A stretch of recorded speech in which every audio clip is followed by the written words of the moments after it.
സ്ത്രീകൾക്ക് രാത്രിയും പകലും സുരക്ഷിതമായി ജോലി ചെയ്യാൻ കഴിയുന്ന, സധൈര്യം സഞ്ചരിക്കാൻ കഴിയുന്ന സാഹചര്യം ഈ നാട്ടിലുണ്ടോ?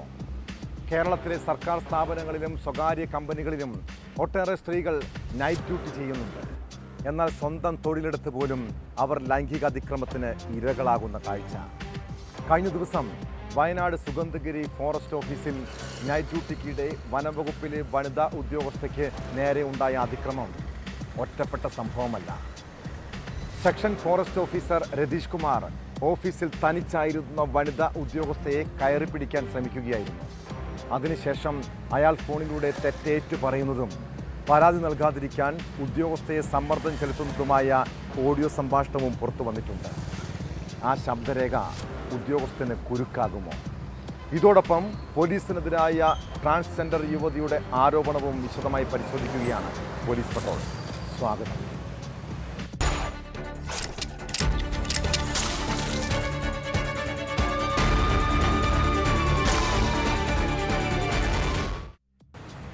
തെറ്റുപറ്റിപ്പോയി, നാറ്റിക്കരുത്.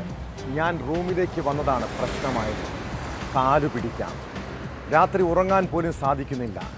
വയനാട് സുഗന്ധഗിരി ഫോറസ്റ്റ് ഓഫീസിൽ കഴിഞ്ഞ ദിവസം രാത്രിയിൽ വനിതാ ഉദ്യോഗസ്ഥയെ പീഡിപ്പിക്കാൻ ശ്രമിച്ച സെക്ഷൻ ഓഫീസർ രതീഷ് കുമാറിൻ്റെ ശബ്ദരേഖയാണിത്. യഥാർത്ഥത്തിൽ ആ സംഭവത്തിന് ശേഷം ആരുടെ ഉറക്കമാണ് നഷ്ടപ്പെട്ടത്? മേലുദ്യോഗസ്ഥനുണ്ടായ ദുരനുഭവത്തിൻ്റെ നടുക്കത്തിലാണ് യുവതി. അതിനിടെയാണ് പരാതിയിൽ നിന്ന് പിന്മാറാൻ രതീഷ് കുമാർ യുവതിക്ക് മേൽ സമ്മർദ്ദം ചെലുത്തുന്ന ശബ്ദ സംഭാഷണം പുറത്തു വന്നത്. സംഭവം വിവാദമായതിന് പിന്നാലെ രതീഷിനെ സ്ഥലം മാറ്റിയെങ്കിലും ഉന്നത തലത്തിലെ സ്വാധീനം ഉപയോഗിച്ച് കേസൊതുക്കാൻ ഇയാൾ നീക്കം നടത്തുന്നതായും ആക്ഷേപമുണ്ട്. വനംവകുപ്പിലെ തന്നെ 2 ലൈംഗികാതിക്രമ പരാതികളിൽ ആരോപണ വിധേയനാണ് രതീഷ് കുമാർ.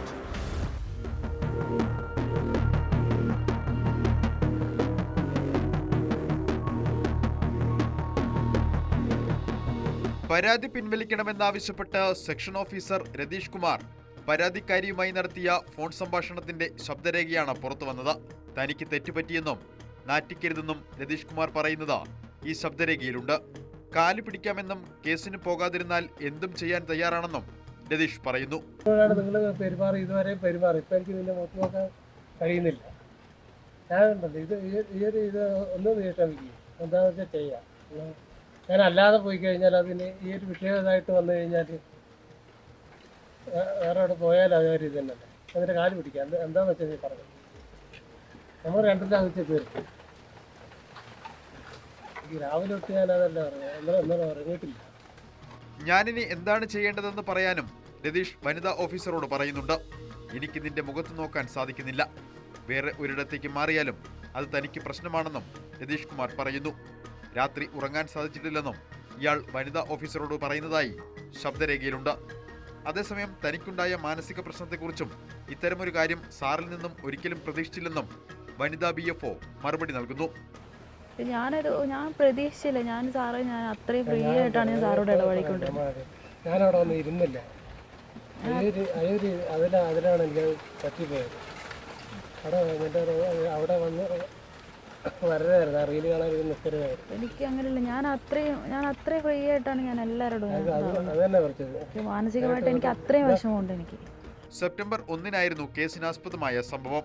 രാത്രി ഡ്യൂട്ടിയിലുണ്ടായിരുന്ന വനിതാ ബീറ്റ് ഓഫീസറുടെ മുറിയിലേക്ക് രതീഷ് അതിക്രമിച്ച് കടന്ന് പീഡിപ്പിക്കാൻ ശ്രമിച്ചെന്നാണ് പരാതി. ബഹളം വെച്ച് പുറത്തിറങ്ങിയതോടെയാണ് ഇവർ രക്ഷപ്പെട്ടത്. ഡ്യൂട്ടി കഴിഞ്ഞ് വീട്ടിലേക്ക് പോയ രതീഷ് രാത്രിയോടെ തിരിച്ചെത്തി ഓഫീസിന്റെ വാതിലുകൾ കുറ്റിയിട്ട ശേഷം വനിതാ ബീറ്റ് ഫോറസ്റ്റ് ഓഫീസറുടെ മുറിയിലെത്തിയാണ് പീഡിപ്പിക്കാൻ ശ്രമിച്ചതെന്ന് FIR-ലും വ്യക്തമാക്കുന്നു. സംഭവം വിവാദമായതിന് പിന്നാലെ രതീഷിനെ കൽപ്പറ്റ റേഞ്ച് ഓഫീസിലേക്ക് സ്ഥലം മാറ്റിയിരുന്നു. വകുപ്പ് തല അന്വേഷണത്തിന് ശേഷം സംഭവത്തിൽ കൂടുതൽ നടപടിയുണ്ടാകുമെന്ന് വനമന്ത്രി AK ശശീന്ദ്രൻ ഉറപ്പു നൽകിയെങ്കിലും ഉന്നത തലത്തിലെ സ്വാധീനം ഉപയോഗിച്ച് രതീഷ് അത് ഒതുക്കിയെന്നും ആരോപണമുയരുന്നുണ്ട്. വനംവകുപ്പിലെ തന്നെ 2 ലൈംഗികാതിക്രമ പരാതികളിൽ ആരോപണ വിധേയനാണ് രതീഷ് കുമാർ.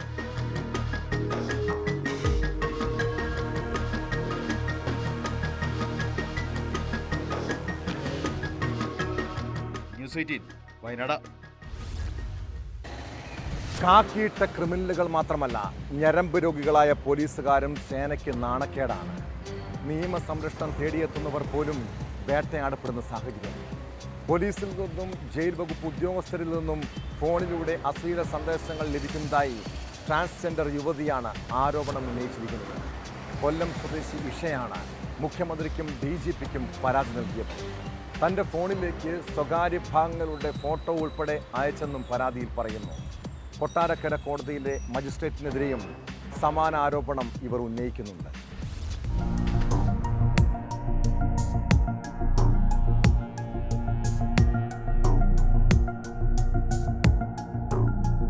നിയമസംരക്ഷണം തേടിയെത്തുന്നവരിൽ നിന്ന് പോലും ദുരനുഭവം നേരിടേണ്ടി വന്നതായാണ് ഇഷയുടെ പരാതി. പരാതികളുമായി പോലീസ് സ്റ്റേഷനുകളിൽ എത്തുമ്പോൾ തന്റെ നമ്പർ കൈക്കലാക്കി പോലീസുകാർ രാത്രി അശ്ലീല സന്ദേശങ്ങൾ അയക്കുന്നതായും ഇഷ പറയുന്നു. കഴിഞ്ഞ കുറച്ച് നാളുകളായിട്ട് റൂറൽ പരിധിയിൽ നിന്നും അതുപോലെ തന്നെ കൊല്ലം സിറ്റി പരിധികളിൽ നിന്നുമുള്ള പോലീസുകാരുടെ ഭാഗത്തുനിന്ന് മോശമായിട്ടുള്ള കുറേ അനുഭവങ്ങൾ, മോശം മെസ്സേജുകൾ, ലൈംഗിക ചുവയോടുകൂടിയുള്ള സംസാരങ്ങൾ, ഒപ്പം തന്നെ ഞാൻ എൻ്റെ ഒരു സ്വകാര്യ പ്രൈവറ്റ് അന്യായവുമായി ബന്ധപ്പെട്ട് പോലീസ് സ്റ്റേഷനുകളിൽ ചെല്ലുമ്പോൾ എൻ്റെ നമ്പർ എടുക്കുകയും എനിക്ക് മോശമായിട്ട് മെസ്സേജുകൾ അയക്കുകയും അതിൻ്റെ വിപരീത ഫലമെന്ന് പറയുന്ന എടുത്തോളം FIR ഇട്ട് എന്നെ മോശമായിട്ട് അവരുടെ കൂടെ സഹകരിച്ചില്ലെങ്കിൽ FIR ഇട്ട് എൻ്റെ ജീവനും സ്വത്തിനും അപകടമാകുന്ന തരത്തിൽ എന്നെ കുടുക്കിക്കളയുമെന്നുള്ളൊരു ഭീഷണിയും ഒക്കെയുണ്ട്. കൊട്ടാരക്കര കോടതിയിൽ രഹസ്യമൊഴി നൽകി മടങ്ങിയെത്തിയതിന് പിന്നാലെ മജിസ്ട്രേറ്റിനെതിരെയും സമാന ആരോപണം ഉന്നയിക്കുന്നു ഇവർ. അവിടുത്തെ ഒരു മജിസ്ട്രേറ്റിൻ്റെ ഭാഗത്തുനിന്നും രാത്രി 12:45 25 ടൈമിൽ എനിക്ക് അവിടുന്ന് ഒരു മോശം മെസ്സേജുകൾ വരികയും ഇത് കോടതിയിൽ വരുമ്പോൾ നമ്മൾ നോ പരിചയം, പിന്നെ തുടർന്നുള്ള ചാറ്റുകളെല്ലാം ഞാൻ നിങ്ങളെ കാണിക്കുന്നതായിരിക്കും. ഡിജിറ്റൽ തെളിവുകൾ സഹിതമാണ് മുഖ്യമന്ത്രിക്കും DGPക്കും ഇഷ പരാതി നൽകിയിരിക്കുന്നത്.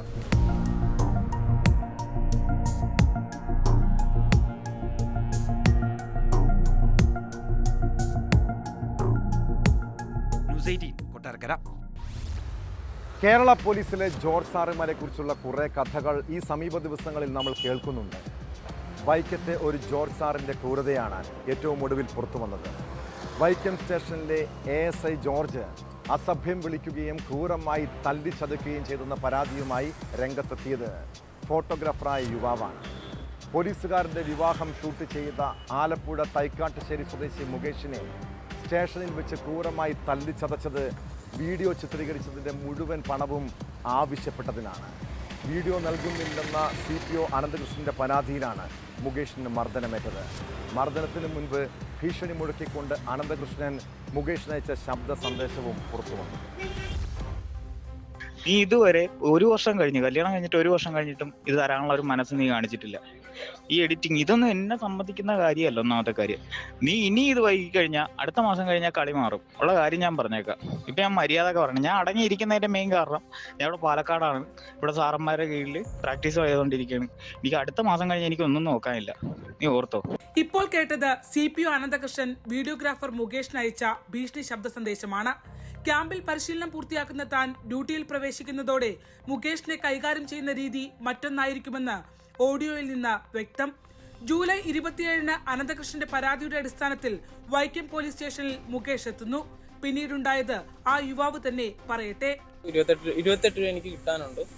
അതുകൊണ്ട് അതിൻ്റെ ഒരു പരാതി ഞാൻ നൽകിയാൽ സ്വീകരിക്കുമെന്ന് ASIയോട് ചോദിച്ചു. അപ്പോൾ നിന്റെ പരാതി ഇവിടെ സ്വീകരിക്കില്ല, നീ അത് വേറെ എവിടെയെങ്കിലും കൊണ്ടേ കൊടുത്താൽ മതി, നീ അത് വേറൊരു തെറിയോടുകൂടിയാണ് ആള് പറഞ്ഞത്.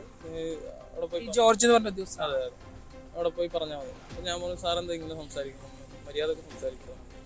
ആളത് ഇഷ്ടപ്പെട്ടില്ല, അത് ഈഗോഹായിട്ടായെന്ന് തോന്നുന്നു. വിവാഹം ഷൂട്ട് ചെയ്യുന്നതിനായി മുകേഷിനെ ആദ്യം സമീപിച്ചത് അനന്തകൃഷ്ണന്റെ ഭാര്യ വീട്ടുകാരാണ്. പിന്നീട് അനന്തകൃഷ്ണന് വേണ്ടിയുള്ള ചിത്രീകരണ ചുമതലയും മുകേഷിന്റെ സ്ഥാപനം ഏറ്റെടുത്തു. എന്നാൽ വിവാഹം കഴിഞ്ഞതോടെ പെൺവീട്ടുകാർ ആൽബവും വീഡിയോയും വേണ്ടെന്ന് പറഞ്ഞ് പണം നൽകാതെ ഒഴിഞ്ഞു മാറി. അനന്തകൃഷ്ണനാകട്ടെ രണ്ടും വേണമെന്ന നിലപാടിലും.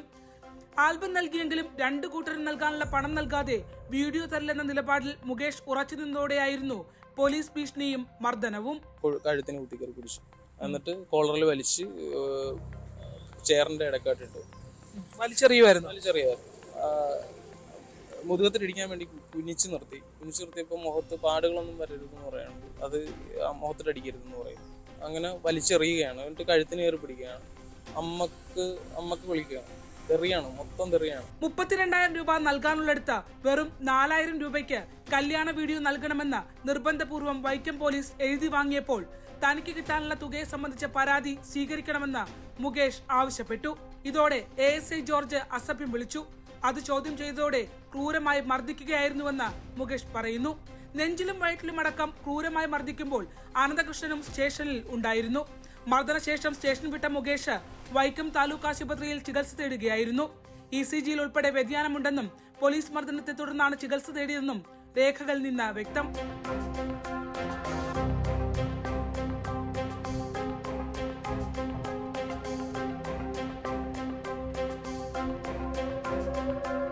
പോലീസ് മർദ്ദനങ്ങൾ ഒറ്റപ്പെട്ട സംഭവമാണെന്ന് സർക്കാർ വിശദീകരിക്കുന്നതിനിടയിലാണ് ചെയ്ത ജോലിക്ക് കൂലി ചോദിച്ചതിന്റെ പേരിൽ പോലീസ് മർദ്ദനം ഏൽക്കേണ്ടി വന്ന യുവാവിന്റെ പരാതി ഇപ്പോൾ ന്യൂസ് 18 പുറത്തു കൊണ്ടുവരുന്നത്. അതാണ് സംഭവിച്ചിട്ടുള്ളത്. അതായത് വൈക്കം സ്റ്റേഷനിലേക്ക് മുകേഷ് എത്തുന്നു. മുകേഷ് അവിടെ എത്തിയ സമയത്ത് അവിടുത്തെ സ്റ്റേഷനിലെ ഉദ്യോഗസ്ഥർ, ജോർജ് എന്നൊരു ഉദ്യോഗസ്ഥ നേതൃത്വത്തിൽ 4ഓളം പോലീസുകാർ മർദ്ദിച്ചു എന്നുള്ളതാണ്. അസഭ്യം പറഞ്ഞു. ഒപ്പം തന്നെ PROയുടെ റൂമിൽ കൊണ്ടുപോയി മർദ്ദിച്ചു എന്നുള്ളതാണ് മുകേഷ് വ്യക്തമാക്കുന്നത്. ആ ഘട്ടത്തിൽ മുകേഷിന് മർദ്ദനമേറ്റതിനു ശേഷം നേരെ താലൂക്ക് ആശുപത്രിയിലേക്ക് പോയതിന്റെ രേഖകളുണ്ട്. അതിനകത്ത് അസോൾട്ട് നടന്നിട്ടുണ്ട് എന്ന് രേഖപ്പെടുത്തിയിട്ടുണ്ട്. മാത്രമല്ല ഹൃദയ സംബന്ധമായ ECGയിൽ വേരിയേഷനും കാണിക്കുന്നുണ്ട്. ആ രീതിയിലുള്ള ഒരു മർദ്ദനം അവിടെ നടന്നിരുന്നു എന്നുള്ളതാണ്. ഒപ്പം തന്നെ ഡിവൈഎസ്പിക്ക് പരാതി നൽകിയ ശേഷം ഡിവൈഎസ്പി ആ പരാതി സ്വീകരിച്ചു എന്ന് പറയുമ്പോൾ പോലും ആ കേസിൽ ഇതുവരെ ഒരു FIRോ മറ്റു കാര്യങ്ങളോ രേഖപ്പെടുത്തിയിട്ടില്ല എന്നുള്ളതാണ് മുകേഷ് വ്യക്തമാക്കുന്നത്. അതിനോടൊപ്പം തന്നെ പറയുന്ന മറ്റൊരു പ്രധാനപ്പെട്ട കാര്യമുണ്ട്. പണം നൽകാതെ അല്ലെങ്കിൽ വീഡിയോഗ്രാഫി ചെയ്തതിനു ശേഷം അത് നൽകാതെ കബളിപ്പിച്ചു എന്ന് പറഞ്ഞ മുകേഷിന് മുഴുവൻ പണവും ഡിവൈഎസ്പി ഇടപെട്ടുകൊണ്ട് പരാതിക്കാരിൽ നിന്ന് വാങ്ങി നൽകിയെന്ന് പറയുന്നു. അപ്പോൾ ബോധപൂർവമായി പോലീസ് സ്റ്റേഷനിൽ ഉണ്ടായ സംഭവങ്ങളെ അത് കവറപ്പ് ചെയ്യുന്നതിന് വേണ്ടിയുള്ള ഒരു നടപടി ഡിവൈഎസ്പിയുടെ ഭാഗത്തു നിന്നും ഉണ്ടായി എന്നുള്ളതാണ് മുകേഷിന്റെ വാക്കിൽ നിന്ന് വ്യക്തമാകുന്നത്. ആലപ്പുഴ ചേർത്തല തൈക്കാട്ടുശ്ശേരിയിൽ നിന്നും ശരണ്യ സ്നേഹജൻ, ന്യൂസ് 18. തൃശൂർ കുന്നംകുളത്തെ യൂത്ത് കോൺഗ്രസ് നേതാവ് സുജിത്തിനെ ഒരു ക്രിമിനലാക്കാനുള്ള ശ്രമമാണോ നടക്കുന്നത്? കസ്റ്റഡി മർദ്ദനത്തിനിരയായ യുവാവ് 11 കേസുകളിൽ പ്രതിയെന്ന് മുഖ്യമന്ത്രി നിയമസഭയിൽ പറഞ്ഞത് പോലീസിനെ ന്യായീകരിക്കാനുള്ള നീക്കമായിരുന്നു. ആരോപണ വിധേയരായ ഉദ്യോഗസ്ഥർക്കെതിരെ സർക്കാർ നടപടി സ്വീകരിച്ചിട്ടുണ്ടെന്ന് മുഖ്യമന്ത്രി വ്യക്തമാക്കിയെങ്കിലും പോലീസുകാരെ പിരിച്ചുവിടണമെന്നാവശ്യപ്പെട്ട് ശക്തമായ സമരത്തിലേക്ക് കടന്നിരിക്കുകയാണ് പ്രതിപക്ഷം. കസ്റ്റഡി മർദ്ദനത്തിനെതിരെ നിയമസഭാ കവാടത്തിൽ അനിശ്ചിതകാല സത്യഗ്രഹ സമരം ആരംഭിച്ചു. താൻ ക്രിമിനലല്ലെന്നും രാഷ്ട്രീയ കേസുകൾ മാത്രമാണുള്ളതെന്നും സുജിത്ത് പ്രതികരിച്ചു. അതിനിടെ മനുഷ്യാവകാശ ലംഘനം ചൂണ്ടിക്കാട്ടി സുജിത്ത് ഹൈക്കോടതിയെ സമീപിച്ചിട്ടുണ്ട്.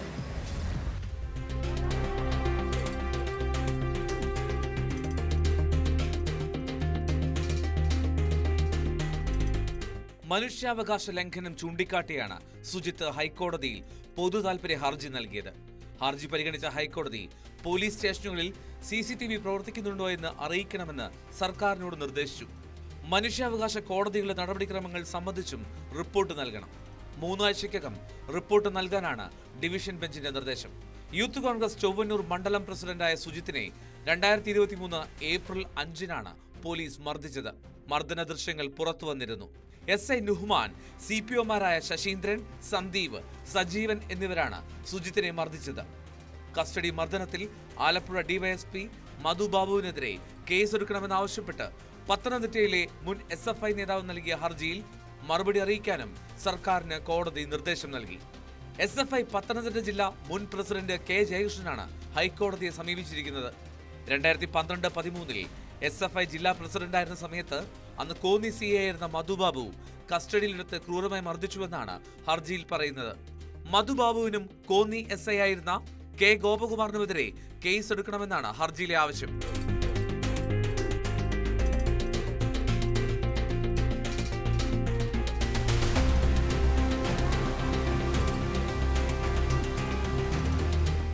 അതേസമയം കുന്നംകുളത്ത് കസ്റ്റഡി മർദ്ദനത്തിനിരയായ സുജിത്ത് 11 കേസുകളിൽ പ്രതിയാണെന്ന് മുഖ്യമന്ത്രി നിയമസഭയെ അറിയിച്ചു. എരുമപ്പെട്ടി, കുന്നംകുളം പോലീസ് സ്റ്റേഷനുകളിലാണ് കേസ്. എന്നാൽ പോലീസ് ഉദ്യോഗസ്ഥർക്കെതിരായ ആരോപണങ്ങളിൽ തെളിവുണ്ടെന്നും വകുപ്പ് തല അന്വേഷണത്തിൽ ഇക്കാര്യങ്ങൾ ബോധ്യമായതായും മുഖ്യമന്ത്രി രേഖാമൂലം നൽകിയ മറുപടിയിൽ വിശദീകരിച്ചിട്ടുണ്ട്. കസ്റ്റഡി മർദ്ദനം സംബന്ധിച്ച് നിയമസഭയിൽ അടിയന്തര പ്രമേയം അവതരിപ്പിച്ച പ്രതിപക്ഷം നിയമസഭാ കവാടത്തിൽ അനിശ്ചിതകാല സത്യാഗ്രഹ സമരം തുടങ്ങി. ആരോപണ വിധേയരായ മുഴുവൻ പോലീസ് ഉദ്യോഗസ്ഥർക്കുമെതിരെ നടപടി ആവശ്യപ്പെട്ടാണ് സമരം. സുജിത്തിനെതിരെ എടുത്ത കേസുകളെ പരിഹസിച്ച പ്രതിപക്ഷ നേതാവ് സർക്കാർ വിചിത്രവാദമാണ് ഉന്നയിക്കുന്നതെന്ന് കുറ്റപ്പെടുത്തി. ക്രൂരമായ മർദ്ദനത്തെ നാണം കെട്ട് ന്യായീകരിക്കുകയാണ് സർക്കാർ ചെയ്യുന്നത്. മുഖ്യമന്ത്രി ആഭ്യന്തര വകുപ്പ് ഒഴിയണമെന്നും സതീശൻ ആവശ്യപ്പെട്ടു. ഒരു ചെറുപ്പക്കാരനെ പോലീസ് സ്റ്റേഷനിലിട്ട് 4-5 പേര് ക്രൂരമായി മർദ്ദിച്ചു. വിഷ്വലിൽ കാണുന്നത് മാത്രമല്ലല്ലോ, കാണാത്ത സ്ഥലത്ത് കൊണ്ടുപോയി ഇവിടെ വിശദീകരിച്ചു.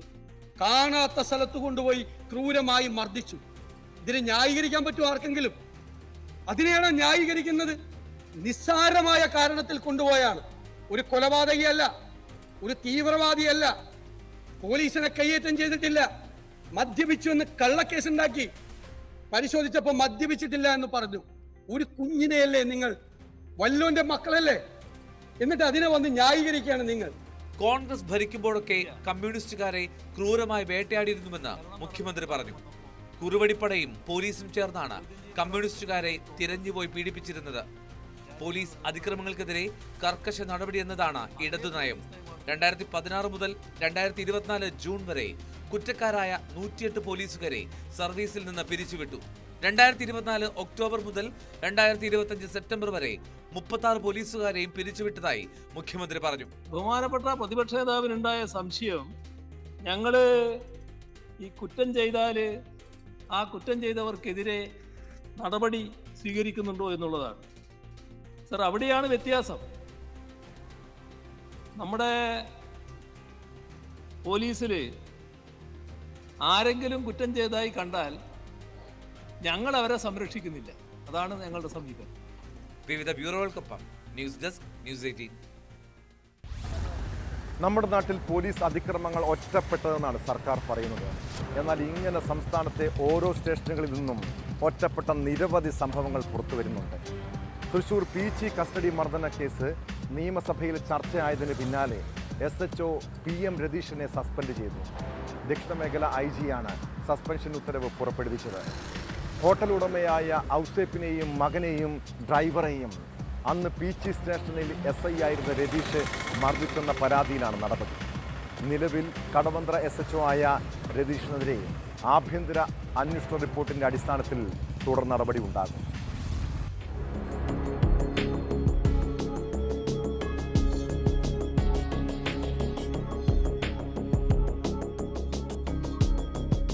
പീച്ചിയിൽ ഹോട്ടൽ ജീവനക്കാരെ മർദ്ദിച്ച സംഭവത്തിലാണ് SHO രതീഷ് കുമാറിനെ സസ്പെൻഡ് ചെയ്തത്. തിരുവനന്തപുരം റേഞ്ച് IG ശ്യാം സുന്ദറാണ് നടപടിക്ക് ഉത്തരവിട്ടത്. നിലവിൽ കടവന്ത്ര SHO ആണ് രതീഷ് കുമാർ. 2023 മെയ് 24-ലാണ് കേസിനാസ്പദമായ സംഭവം. ഹോട്ടൽ ഉടമയായ KP യോസെഫിനെയും മകനെയും ഡ്രൈവറെയുമാണ് അന്ന് പീച്ചി സ്റ്റേഷനിൽ SI ആയിരുന്ന രതീഷ് മർദ്ദിച്ചത്. ദിനേശ്, ജിനീഷ് എന്നിവർ നൽകിയ പരാതിക്ക് പിന്നാലെയായിരുന്നു മർദ്ദനം. ഹോട്ടലിലെ ഭക്ഷണത്തിന്റെ ഗുണനിലവാരവുമായി ബന്ധപ്പെട്ട് ഇരുകൂട്ടരും തമ്മിലുണ്ടായ തർക്കമാണ് പരാതിക്ക് കാരണം. സംഭവത്തിൽ പരാതി നൽകാൻ ഔസേപ്പും ഡ്രൈവറും പോലീസ് സ്റ്റേഷനിലെത്തിയിരുന്നു. തുടർന്നായിരുന്നു മർദ്ദനം.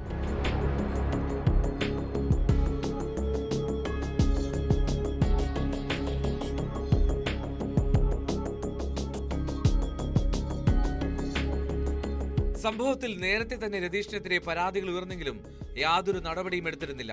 അടുത്തിടെ മർദ്ദന ദൃശ്യം പുറത്തു വന്നതോടുകൂടിയാണ് വിഷയം വീണ്ടും ചൂടുപിടിച്ചത്.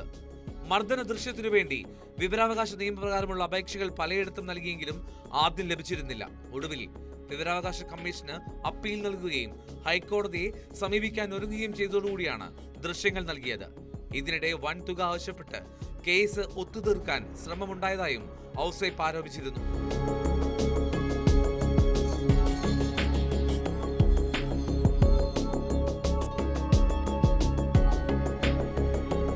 ന്യൂസ് 18 തിരുവനന്തപുരം. കാസർഗോഡ് ചന്തേരയിൽ 16-കാരനെ പ്രകൃതി വിരുദ്ധ പീഡനത്തിനിരയാക്കിയ കേസിൽ പുറത്തുവരുന്നത് ഞെട്ടിപ്പിക്കുന്ന വിവരങ്ങൾ. കേസിൽ അറസ്റ്റിലായവരിൽ വിദ്യാഭ്യാസ വകുപ്പിനെയും റെയിൽവേയും ഉദ്യോഗസ്ഥരും രാഷ്ട്രീയ നേതാക്കളുമുണ്ട്. ഡേറ്റിംഗ് ആപ്പ് വഴിയാണ് പ്രതികൾ വിദ്യാർത്ഥിയെ പരിചയപ്പെട്ടതെന്നാണ് വിവരം. അമ്മ വിദ്യാർത്ഥിയുടെ ഫോൺ പരിശോധിച്ചപ്പോഴാണ് സംശയകരമായ രീതിയിലുള്ള കാര്യങ്ങൾ കണ്ടത്. കേസിൽ പിടിയിലായ 6 പേരെ കോടതിയിൽ ഹാജരാക്കി റിമാൻഡ് ചെയ്തു. സംഭവത്തിൽ നിലവിൽ 14 പ്രതികളാണുള്ളത്.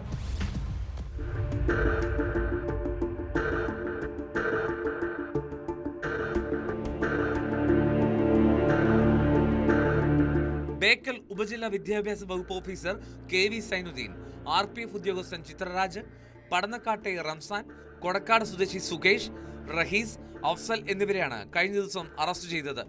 കേസിലെ മറ്റൊരു പ്രതിയും തൃക്കരിപ്പൂരിലെ യൂത്ത് ലീഗ് നേതാവുമായ സിറാജുദ്ദീൻ ഒളിവിലാണ്. നിലവിൽ കാസർഗോഡ് ജില്ലയ്ക്ക് പുറമെ കണ്ണൂർ, കോഴിക്കോട് ജില്ലകളിലായി 14 കേസുകളാണ് രജിസ്റ്റർ ചെയ്തിട്ടുള്ളത്. ഇരയുടെ മൊഴിയുടെ അടിസ്ഥാനത്തിൽ രജിസ്റ്റർ ചെയ്ത 14 കേസുകളിൽ 8 എണ്ണമാണ് ചന്ദേര പോലീസ് സ്റ്റേഷനിലുള്ളത്. മറ്റ് 6 കേസുകൾ കണ്ണൂർ, കോഴിക്കോട് ജില്ലകളിലാണ്. സംഭവത്തിൽ നിലവിൽ 14 പ്രതികളാണുള്ളത്. ഇതിൽ 6 പേരാണ് പിടിയിലായത്. ദീർഘകാലമായി പലരും വിദ്യാർത്ഥിയെ പീഡിപ്പിക്കുന്നുണ്ടെന്നാണ് വിവരം. ഇവർക്കായുള്ള അന്വേഷണം ജില്ലയുടെ പുറത്തേക്കും വ്യാപിപ്പിക്കാനാണ് പോലീസിന്റെ തീരുമാനം. കൂടുതൽ പേർ സംഭവത്തിൽ ഉൾപ്പെട്ടിട്ടുണ്ടോ എന്നതുൾപ്പെടെയുള്ള കാര്യങ്ങളാണ് പരിശോധിക്കുന്നത്.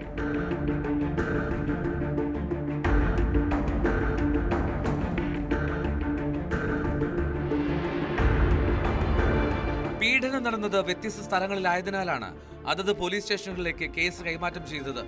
പിടിയിലായവരിൽ തൃക്കരിപ്പൂരിലെ CPM നേതാവിന്റെ സഹോദരനുമുണ്ടെന്നാണ് സൂചന. ഉന്നത ഉദ്യോഗസ്ഥർ സ്ഥലത്തെത്തിയ ശേഷമായിരിക്കും തുടർ നടപടികൾ സ്വീകരിക്കുക എന്നാണ് പോലീസ് നൽകുന്ന വിവരം. പ്രതികളിൽ ഒരാൾ പലപ്പോഴായി കുട്ടിയുടെ വീട്ടിൽ വന്നു പോകുന്നത് മാതാവിന്റെ ശ്രദ്ധയിൽപ്പെട്ടതോടെയാണ് സംഭവം പുറം ലോകം അറിഞ്ഞത്. തുടർന്ന് പോലീസിൽ അറിയിക്കുകയായിരുന്നു.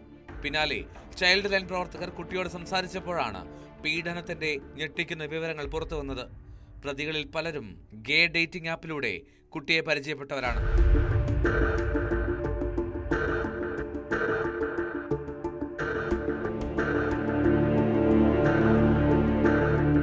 ന്യൂസ് 18 കാസർഗോഡ്. യുവാവിനെ കെട്ടിത്തൂക്കി മർദ്ദിച്ചു. ജനനേന്ദ്രിയത്തിൽ സ്റ്റേപ്ലർ കൊണ്ട് പിന്നടിച്ചു. വിരലുകളിൽ മുട്ടുസൂചി അടിച്ചു കയറ്റി. മറ്റൊരാളെ കട്ടിലിൽ കിടത്തി സെക്സ് വീഡിയോ രംഗങ്ങൾ അഭിനയിപ്പിച്ചു. പത്തനംതിട്ട കോയിപ്പുറത്തെ ഹണി ട്രാപ്പ് കേസിൽ ഇരകൾ നേരിട്ട പീഡനം സമാനതകളില്ലാത്തതായിരുന്നു. കേസിൽ പ്രതികളായ ജയേഷ്, രശ്മി ദമ്പതികളുടെ വീട്ടിൽ അന്വേഷണ സംഘം നടത്തിയ പരിശോധനയിൽ നിർണായകമായ തെളിവുകൾ ലഭിച്ചതാണ് വിവരം. പരാതിക്കാരായ യുവാക്കളുടെ മൊബൈൽ ഫോണുകളും ആയുധങ്ങളും വീട്ടിൽ നിന്നും കണ്ടെത്തിയിട്ടുണ്ട്. പ്രതികളെ വിശദമായി ചോദ്യം ചെയ്യുന്നതിനായി കോയിപ്പുറം പോലീസ് ഉടൻ കസ്റ്റഡി അപേക്ഷ നൽകും. ദുരൂഹത നിറഞ്ഞ കേസിൽ വിശദമായ അന്വേഷണം നടത്താനാണ് പോലീസ് ശ്രമിക്കുന്നത്.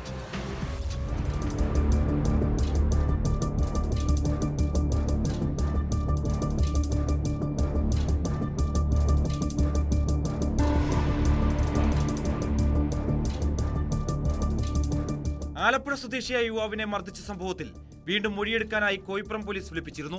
പരാതിക്കാരന്റെ മൊഴിയുടെ അടിസ്ഥാനത്തിൽ ജയേഷിന്റെ വീട്ടിൽ പോലീസ് നടത്തിയ പരിശോധനയിലാണ് ഒരു ഐഫോണും 2 മൊബൈൽ ഫോണുകളും കണ്ടെടുത്തത്. ഇതിൽ ഐഫോൺ മർദ്ദനമേറ്റ റാന്നി സ്വദേശിയുടേതാണ്. സംഭവ ദിവസങ്ങളിൽ പരാതിക്കാരും പ്രതികളും ഒരേ ടവർ ലൊക്കേഷനിൽ ഉണ്ടായിരുന്നതായും കണ്ടെത്തിയിട്ടുണ്ട്. ഇത് കേസിൽ നിർണായക തെളിവാകും.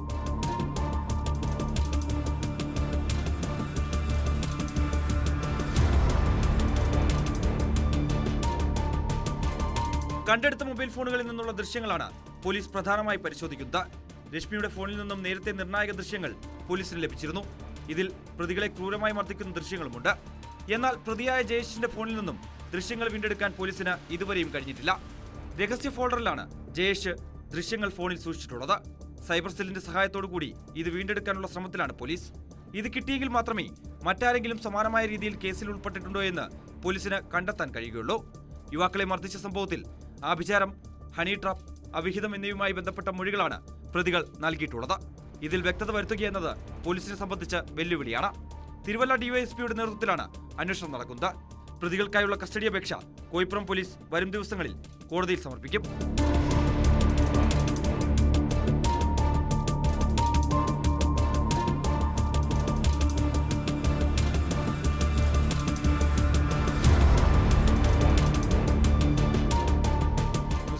പത്തനംതിട്ട.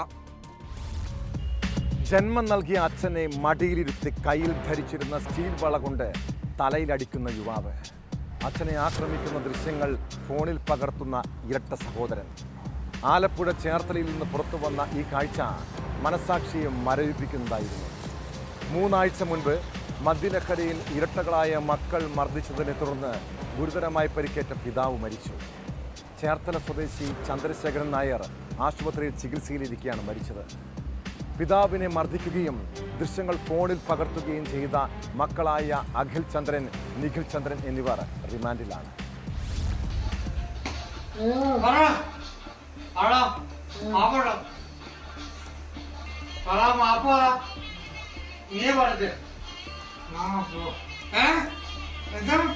കിടപ്പ് രോഗിയായ പിതാവിനെ കഴുത്ത് തിരിച്ചും തലക്കടിച്ചും മക്കൾ ഉപദ്രവിക്കുന്ന ഞെട്ടിക്കുന്ന ദൃശ്യങ്ങൾ പുറത്തു വന്നിരുന്നു. ഓഗസ്റ്റ് 24 രാത്രിയായിരുന്നു സംഭവം. മകൻ അഖിൽ ചന്ദ്രൻ പിതാവിനെ മടിയിലിരുത്തിയ ശേഷം കൈകളിൽ ധരിച്ചിരുന്ന സ്റ്റീൽ വളകൾ കൊണ്ട് തലയിലടിക്കുന്നത് ദൃശ്യങ്ങൾ കാണാമായിരുന്നു. അനങ്ങാൻ പറ്റാത്ത രീതിയിൽ ബലം പ്രയോഗിച്ചായിരുന്നു പിതാവിന് മേലുള്ള അതിക്രമം. സഹോദരന്റെ അക്രമ ദൃശ്യങ്ങളെല്ലാം നിഖിൽ ഫോണിൽ പകർത്തുകയും തുടർന്ന് ഉപദ്രവിക്കാൻ പ്രോത്സാഹിപ്പിക്കുകയുമായിരുന്നു.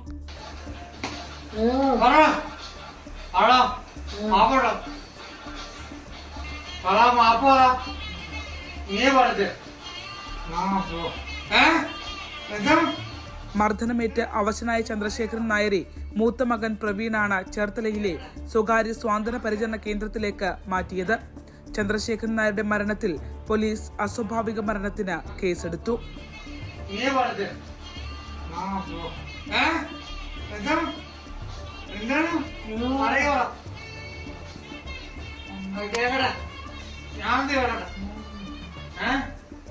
ന്യൂസ് 18 ആലപ്പുഴ. മദ്യത്തിനും ലഹരിക്കും അടിമകളായ യുവാക്കൾ വീട്ടുകാരുടെ മാത്രമല്ല നാട്ടുകാരുടെ സ്വൈര്യ ജീവിതവും തകർക്കുകയാണ്.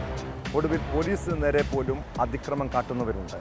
കോഴിക്കോട് മുക്കം പോലീസ് സ്റ്റേഷനിൽ മദ്യലഹരിയിൽ അതിക്രമിച്ചു കയറി അക്രമം നടത്തിയ യുവാവിനെ അറസ്റ്റ് ചെയ്തു. മലപ്പുറം കീഴ്ശ്ശേരി സ്വദേശി അബൂബക്കർ സിദ്ദീഖ് പുലർച്ചെ 2:30 സ്റ്റേഷൻ വളപ്പിൽ നിർത്തിയിട്ട വാഹനത്തിൻ്റെ ചില്ല് ഹെൽമറ്റ് ഉപയോഗിച്ച് അടിച്ചു തകർക്കുകയായിരുന്നു. കഴിഞ്ഞ ദിവസം മുക്കത്തെ ബാറിൽ വെച്ചും ഇയാൾ പ്രശ്നങ്ങൾ ഉണ്ടാക്കിയതായും വിവരമുണ്ട്.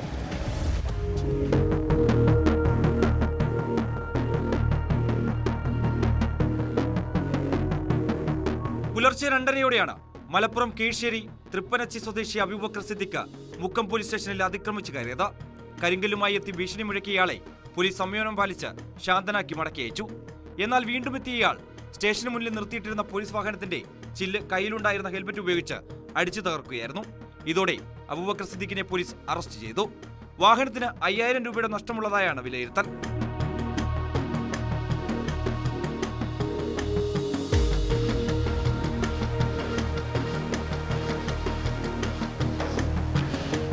മുക്കത്തെ ഒരു ബാറിൽ തിങ്കളാഴ്ച അബൂബക്കർ സിദ്ദീഖ് സുഹൃത്തുമൊത്ത് മദ്യപിച്ചിരുന്നു.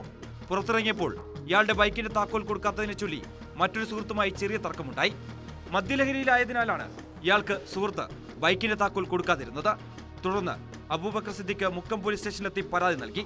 താക്കോൽ പുലർച്ചെ നൽകാമെന്ന് പറഞ്ഞ് പോലീസ് ഇയാളെ പറഞ്ഞയച്ചു. പിന്നീടാണ് പുലർച്ചെയെത്തി അതിക്രമം കാട്ടിയത്. വൈദ്യപരിശോധനയ്ക്ക് ശേഷം പ്രതിയെ കോടതിയിൽ ഹാജരാക്കി.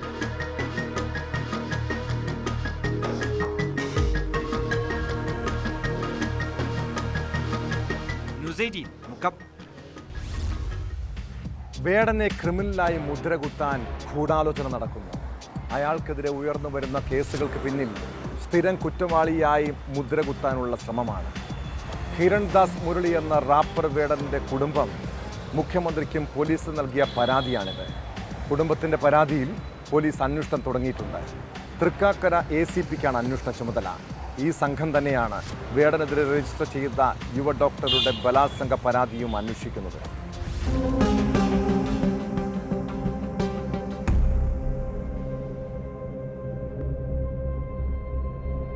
റാപ്പർ വേടനെതിരെ തുടർച്ചയായി ഉയരുന്ന പരാതിയിലെ ഗൂഢാലോചന അന്വേഷിക്കണമെന്നാവശ്യപ്പെട്ടാണ് കുടുംബം മുഖ്യമന്ത്രിക്ക് പരാതി നൽകിയത്. ഒരു കൂട്ടം ആളുകൾ വേടന്റെ രാഷ്ട്രീയത്തിൽ അസ്വസ്ഥരാണ്. കുടുംബം വലിയ മാനസിക ബുദ്ധിമുട്ടിലൂടെയാണ് കടന്നു പോകുന്നതെന്നും പരാതിയിൽ പറയുന്നു. വേടനെ സ്ഥിരം കുറ്റവാളിയാക്കാനുള്ള നീക്കമാണ് നടക്കുന്നത്. രാഷ്ട്രീയ ഗൂഢാലോചനയും കുടുംബം സംശയിക്കുന്നുണ്ട്. വേടന്റെ കുടുംബം നൽകിയ പരാതിയിൽ അന്വേഷണം നടത്തുമെന്ന് Kochi city police commissioner Putta Vimaladitya വ്യക്തമാക്കി. പരാതി നമ്മൾ ACP തൃക്കാക്കരക്ക് അയച്ചിട്ടുണ്ട്. ആവശ്യമുള്ള നടപടി എടുക്കാൻ പറഞ്ഞിട്ടുണ്ട്. കേസിന്റെ അന്വേഷണം ചെയ്യുന്ന സമയത്ത് ഇതിനകത്ത് പറഞ്ഞ കാര്യങ്ങൾ കൂടെ നമ്മൾ മനസ്സിലാക്കിയിട്ട് അത് കാര്യമായ രീതിയിൽ കണക്കിലെടുത്തിട്ട് അന്വേഷണം നടത്തണമെന്നതാണ്. നമ്മൾ സെപ്പറേറ്റ് ആയിട്ടുള്ള എൻക്വയറി നടത്തും. പക്ഷേ ഈ അന്വേഷണത്തിൽ ഇതിനകത്ത് പരാമർശിച്ചിട്ടുള്ള കാര്യങ്ങൾ കൂടെ കണക്കിലെടുത്തിട്ട് നമ്മൾ അന്വേഷണം നടത്തും. വേടനെതിരെ 2 ലൈംഗികാരോപണ പരാതികളാണ് നിലവിലുള്ളത്.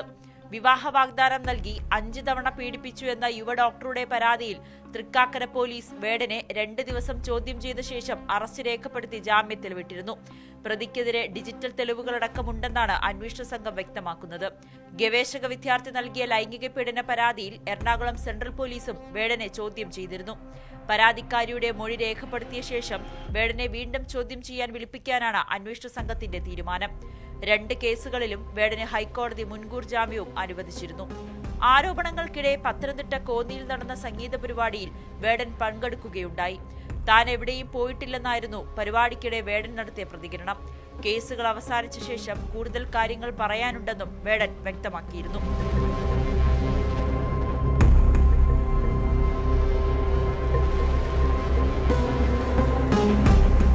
ന്യൂസ് 18 കൊച്ചി. എളുപ്പത്തിൽ പണമുണ്ടാക്കാമെന്ന് എവിടെയെങ്കിലും പരസ്യം കണ്ടാൽ അതിൽ പോയി പെടുന്നവരാണ് നമ്മൾ മലയാളികൾ. ഓൺലൈൻ ട്രേഡിംഗ് ആപ്പ് തട്ടിപ്പിനെ കുറിച്ച് എത്ര പറഞ്ഞാലും ഈ കൂട്ടർ പാഠം പഠിക്കില്ല. തൃപ്പൂണിത്തുറ സ്വദേശിയുടെ 1,08,00,000 രൂപ തട്ടിയെടുത്തത് ട്രേഡിങ്ങിൻ്റെ പേരിലായിരുന്നു. തട്ടിപ്പിന് പിന്നിൽ വടക്കേന്ത്യൻ സംഘമൊന്നുമല്ല, മലയാളികൾ തന്നെയാണ്. കേസിൽ തൊടുപുഴ സ്വദേശികളായ യാസിൻ, ആദിൽ എന്നിവരെ Kochi city cyber police arrest ചെയ്തു. 1 മാസത്തിനിടെ യാസിൻ്റെ അക്കൗണ്ടിലൂടെ മാത്രം 3 കോടി രൂപയിലേറെ തട്ടിപ്പ് നടന്നതായി കണ്ടെത്തി.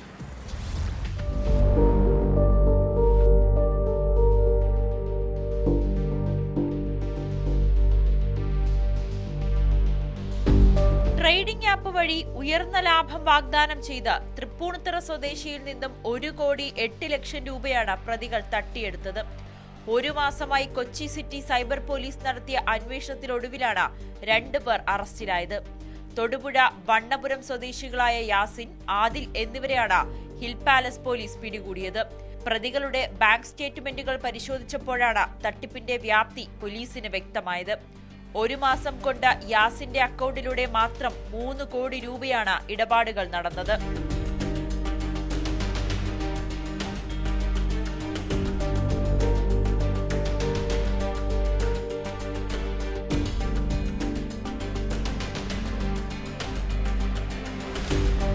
സംസ്ഥാനത്തിന്റെ വിവിധ ഭാഗങ്ങളിൽ നടക്കുന്ന തട്ടിപ്പുകളിൽ നിന്നും ലഭിക്കുന്ന പണം ഒരുമിച്ച് ഒരു അക്കൗണ്ടിലേക്ക് മാറ്റുന്ന രീതിയാണ് സംഘം പിന്തുടരുന്നതെന്നാണ് പോലീസ് പറയുന്നത്.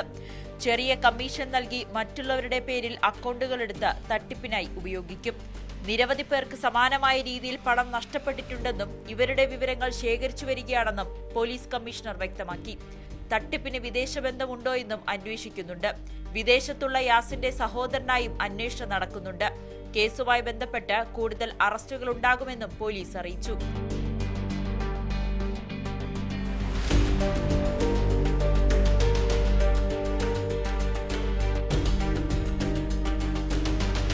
ന്യൂസ് 18 കൊച്ചി. നമ്മുടെ വാട്സാപ്പ് അക്കൗണ്ട് ഹാക്ക് ചെയ്ത് തട്ടിപ്പ് നടത്തുന്ന സംഘങ്ങൾ സജീവമാണ്. പല പ്രമുഖരും ഇങ്ങനെ തട്ടിപ്പിനിരകളാകുന്നുണ്ട്. കന്നഡ നടൻ ഉപേന്ദ്രയുടെയും ഭാര്യ പ്രിയങ്കയുടെയും മൊബൈൽ ഫോൺ ഹാക്ക് ചെയ്ത് തട്ടിയെടുത്തത് 2 ലക്ഷം രൂപയാണ്. പ്രിയങ്കയുടെ ഫോൺ ഹാക്ക് ചെയ്തവർ ഫോണിലെ കോൺടാക്ട് ലിസ്റ്റിലുള്ളവരോട് പണം ആവശ്യപ്പെടുകയായിരുന്നു. പല സുഹൃത്തുക്കളും പണം നൽകി. സംഭവത്തിൽ അന്വേഷണത്തിന് പ്രത്യേക സംഘത്തെ നിയോഗിച്ചിട്ടുണ്ട്. ബീഹാറിലെ നളന്ദയിലുള്ള ബാങ്ക് അക്കൗണ്ടിലേക്കാണ് പണം എത്തിയതെന്ന് പ്രാഥമിക അന്വേഷണത്തിൽ വ്യക്തമായി.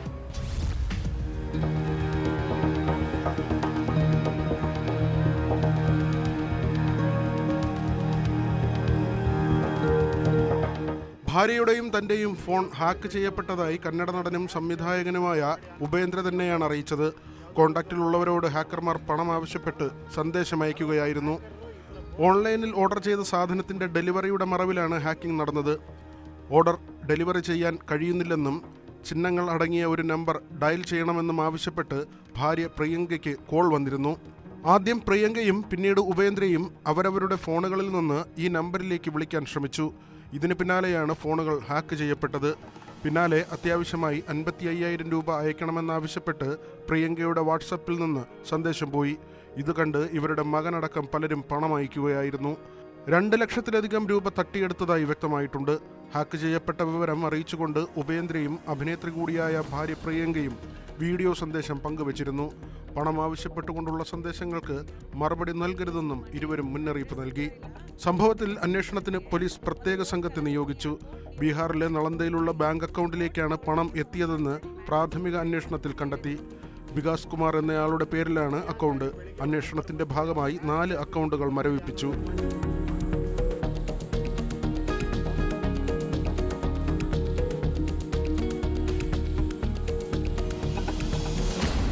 ന്യൂസ് 18 ബംഗളൂരു.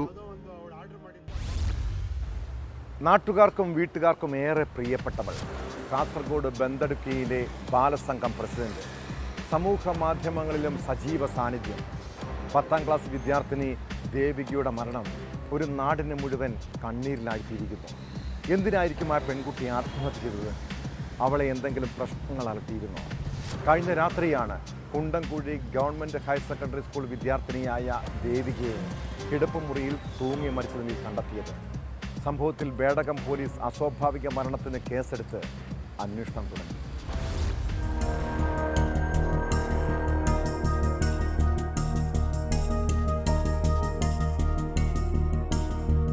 ബന്തടുക്ക സ്വദേശിനിയും 10ാം ക്ലാസ് വിദ്യാർത്ഥിനിയുമായ ദേവികയെയാണ് മരിച്ച നിലയിൽ കണ്ടെത്തിയത്. സാരിയിൽ കെട്ടിത്തൂങ്ങിയ നിലയിലായിരുന്നു മൃതദേഹം. രാവിലെയാണ് കിടപ്പുമുറിയിൽ മൃതദേഹം കണ്ടെത്തിയത്. Kundamkuzhi government higher secondary school വിദ്യാർത്ഥിനിയാണ്. അസ്വാഭാവിക മരണത്തിന് പോലീസ് കേസെടുത്തു.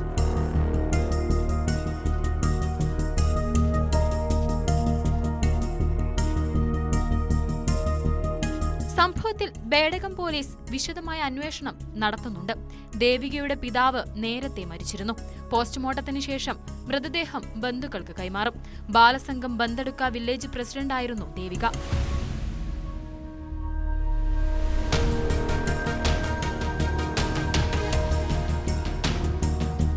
ന്യൂസ് 18 കാസർഗോഡ്. കോഴിക്കോട് വടകരയിൽ RJD നേതാവിനെ വെട്ടിപ്പരിക്കേൽപ്പിച്ച കേസാണ് പോലീസ് പട്രോളിനെ പരിശോധിക്കുന്നത്. വില്യാപ്പള്ളി സ്വദേശി സുരേഷിനെ ആക്രമിച്ച കേസിൽ പ്രതിയെ പോലീസ് അറസ്റ്റ് ചെയ്തു. ലാലു എന്ന ശ്യാംലാലിനെയാണ് വടകര പോലീസ് തൊട്ടിപ്പാലത്ത് വെച്ച് പിടികൂടിയത്. ആക്രമണ ദൃശ്യങ്ങളും പുറത്തു വന്നിട്ടുണ്ട്. മുൻ വൈരാഗ്യമാണ് സംഭവത്തിന് പിന്നിലെന്നാണ് പോലീസ് നൽകുന്ന വിവരം.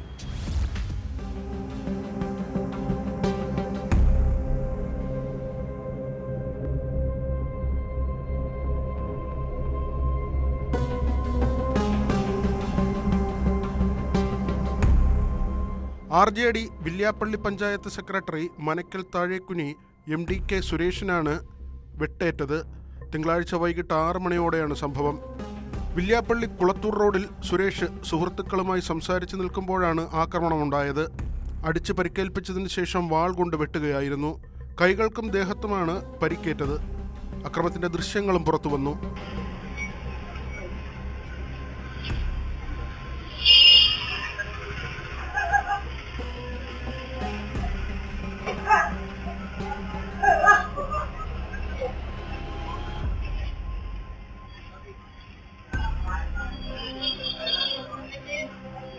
സംഭവശേഷം ഓടി രക്ഷപ്പെട്ട പ്രതി വില്യാപ്പള്ളി സ്വദേശി ലാലു എന്ന ശ്യാംലാലിനെ വടകര പോലീസ് തൊട്ടിൽപ്പാലം കരിങ്ങാട് നിന്നാണ് പിടികൂടിയത്. ബംഗളൂരുവിലേക്ക് രക്ഷപ്പെടാനുള്ള ശ്രമത്തിനിടെയാണ് പ്രതി പിടിയിലായത്. പ്രതിയെ വില്യാപ്പള്ളിയിൽ ആക്രമണം നടന്ന സ്ഥലത്തെത്തിച്ച് പോലീസ് തെളിവെടുപ്പ് നടത്തി. 6 മാസം മുൻപ് മൈക്കുളങ്ങര താഴെയിൽ RYJD പഠന ക്യാമ്പിന്റെ പന്തൽ തീവെച്ച് നശിപ്പിച്ച സംഭവത്തിന് ശേഷം ലാലു 2 തവണ സുരേഷിന് നേരെ വധഭീഷണി മുഴക്കിയിരുന്നു. ഒരിക്കൽ ആയുധവുമായി വീടിന് മുന്നിലെത്തിയിരുന്നു. ഇരു സംഭവത്തിലും സുരേഷും RJDയും പോലീസിൽ പരാതിപ്പെട്ടെങ്കിലും നടപടി സ്വീകരിച്ചില്ലെന്നാണ് ആരോപണം.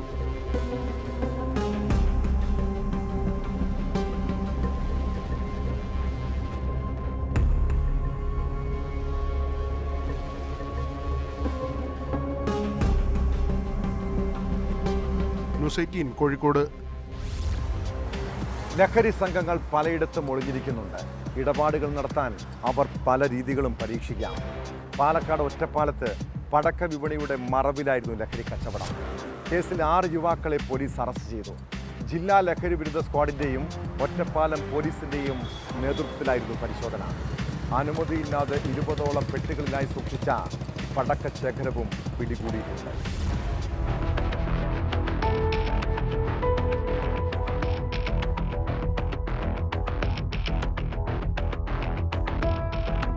ഒറ്റപ്പാലം സൗത്ത് പനമണ്ണ കണ്ണിയപുരം റോഡിലുള്ള വാടക വീട്ടിൽ നിന്നാണ് അനധികൃത പടക്കശേഖരത്തോടൊപ്പം ലഹരി വസ്തുക്കളും പിടികൂടിയത്. 600 ഗ്രാം കഞ്ചാവും 49 ഗ്രാം മെത്താഫെറ്റമിനുമാണ് പിടിച്ചെടുത്തത്. സംഭവ സ്ഥലത്ത് നിന്ന് കുളപ്പള്ളി സ്വദേശികളായ K Vignesh, K S Sanal, Shoranur Ganeshagiri സ്വദേശി കെ ബി ഷബീർ, ഒറ്റപ്പാലം പൂളക്കുണ്ട് സ്വദേശികളായ മുഹമ്മദ് മുസ്തഫ, ഷാഫി, ഒറ്റപ്പാലം കാഞ്ഞിരക്കടവ് സ്വദേശി ഷാനിഫ് എന്നിവരാണ് പിടിയിലായത്. ഷാനിഫിനെതിരെ എറണാകുളത്ത് ലഹരി ഉപയോഗത്തിന് കേസുണ്ടെന്ന് പോലീസ് പറയുന്നു.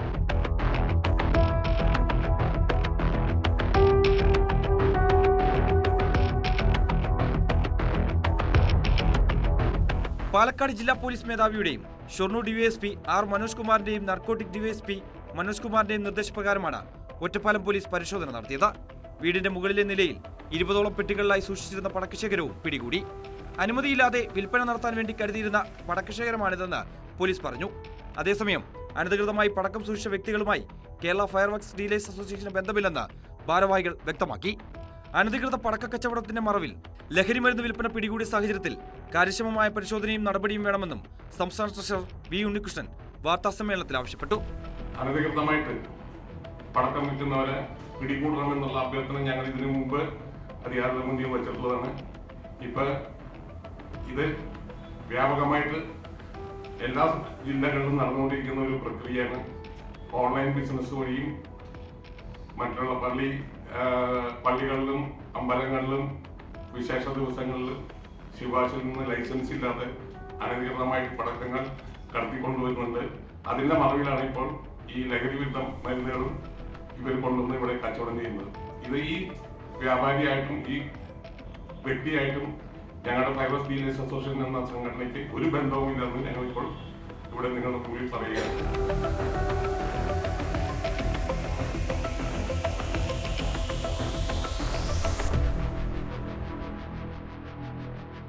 ന്യൂസ് 18 പാലക്കാട്.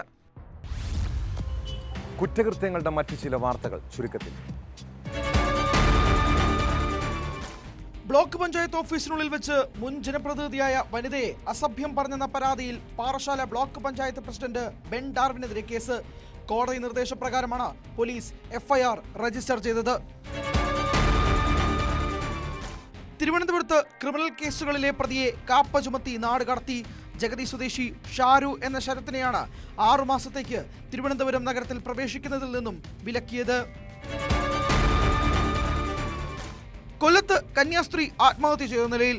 തമിഴ്നാട് മധുര സ്വദേശിനി മേരി സ്കൊളാസ്റ്റിക്കയെയാണ് നഗരത്തിലെ ആരാധനാ മഠത്തിൽ തൂങ്ങി മരിച്ച നിലയിൽ കണ്ടത്.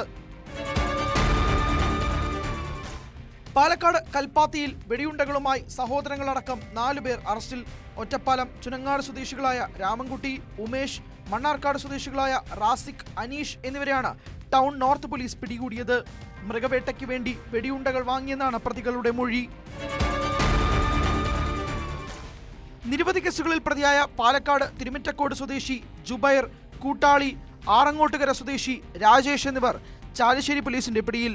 പോലീസ് പിടിയിൽ നിന്ന് ഓടി മതിൽ ചാടി രക്ഷപ്പെടാൻ ശ്രമിക്കുന്നതിനിടെ വീണ് കാലിന് പരിക്കേറ്റ ജുബൈറിനെ പോലീസ് ആശുപത്രിയിൽ പ്രവേശിപ്പിച്ചു.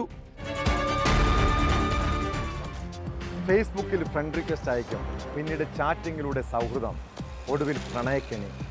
ഇത്തരം ബിരുദന്മാരെ കുറിച്ച് പലപ്പോഴും നമ്മൾ കേൾക്കാറുണ്ട്. പിന്നെ എന്തുകൊണ്ടാണ് പെൺകുട്ടികൾ സോഷ്യൽ മീഡിയയിലെ പ്രണയച്ചതി തിരിച്ചറിയാത്തത്? ഫേസ്ബുക്ക് വഴി പരിചയപ്പെട്ട ഇടുക്കി സ്വദേശിനിയായ യുവതിയെ പീഡിപ്പിച്ച കഥ അറിഞ്ഞാൽ മനസ്സിലാകും പ്രണയച്ചതിയുടെ അപകടം. മലപ്പുറം പരപ്പനങ്ങാടിയിൽ ജോലി ചെയ്തിരുന്ന യുവതിയെ 2021 കക്കയങ്ങാട് സ്വദേശി സജീഷ് പരിചയപ്പെടുന്നത്. പിന്നീട് ഇരുവരും തമ്മിൽ അടുപ്പത്തിലായി. തുടർന്ന് കോഴിക്കോട്ടെ ഹോട്ടലിലേക്ക് വിളിച്ചു വരുത്തി പീഡിപ്പിച്ചു. അതിൻ്റെ ദൃശ്യങ്ങളും മൊബൈലിൽ പകർത്തി. 2023 അയാൾ യുവതിയെ വീണ്ടും ബന്ധപ്പെടുന്നു. പഴയ ദൃശ്യങ്ങൾ സുഹൃത്തുക്കൾക്ക് അയച്ചു കൊടുക്കുമെന്ന് പറഞ്ഞ് ഭീഷണിപ്പെടുത്തി വീണ്ടും പീഡനം. ഇതുകൊണ്ടും തീർന്നില്ല. ഈ ദൃശ്യങ്ങൾ കാണിച്ച് യുവതിയുടെ പല വിവാഹാലോചനകളും ഇയാൾ മുടക്കി. അങ്ങനെ സാക്ഷി കെട്ടതോടെ യുവതി പരാതി നൽകി. കേസിൽ പ്രതി സജീഷിനെ പോലീസ് അറസ്റ്റ് ചെയ്തു. ഇതുപോലുള്ള കെണികളിൽ വീണാൽ ജീവിതം തന്നെ തകരുമെന്ന് പെൺകുട്ടികൾ മനസ്സിലാക്കണം. സൂക്ഷിച്ചാൽ ദുഃഖിക്കേണ്ട. ഇതോടെ പോലീസ് പട്രോൾ പൂർണ്ണമാകുന്നു. നമസ്കാരം.